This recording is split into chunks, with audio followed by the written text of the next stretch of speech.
நீங்க வந்து பிசினஸ் பண்ணிட்டுருக்கீங்க.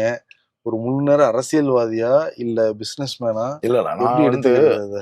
அரசியல்ன்னு வந்த உடனே, ம். என்னுடைய பிசினஸ் எல்லாம் எப்படி தளபதி வந்து அவருடைய துறைய விட்டுட்டு அரசியலுக்கு வந்தாரோ, அதே மாரி நான் என்னுடைய பிசினஸ்லாம் எனக்கு அடுத்தடுத்து இருக்கவங்ககிட்ட ஒப்படைச்சுட்டு, நான் என்னுடைய பிசினஸ் வந்து வெளியேறி மக்கள் பணிக்கு வந்துட்டேன். அது எப்படி சார்? பிசினஸ் மேனால பண்ண முடியுமா சார்? நான் இல்லைங்க. பணத்த பணமா நெனச்சா தானேங்க.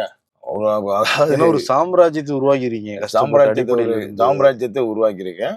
அத அது ஒரு வந்து கார்ப்பரேட் லெவல்ல போறப்ப, ம். இங்க முதலாளியே வராது. ஏன் இப்ப என்ட்ட 4000 பேர் இருக்கான்னா, 4000 பேருமே முதலாளி தான். நான் நான் இல்லைனாலும் அவன் நிறுவனத்த உயர்த்தி கொண்டு போவான். நிறுவன கட்டமைப்பு இருக்கும். அதுதான் கார்ப்பரேட். அது உங்களுக்கு தெரியும். சாதாரணமா ஒரு பெட்டி கடை வச்சிருக்காரு, ஒரு பலசர கடை வச்சிருக்காரு, ஒரு டிபார்ட்மெண்ட் ஸ்டோர் வச்சிருக்காரு. அவரே பார்க்கணும். இங்க கார்ப்பரேட் உலகத்துல அப்படி அப்படி இல்ல. நாங்க நல்ல கட்டமைப்பு, நல்ல நிர்வாகத்தை ஏற்படுத்தி குடுத்துட்டேன். இனி அது பாட்டு அவங்க பார்ப்பாங்க.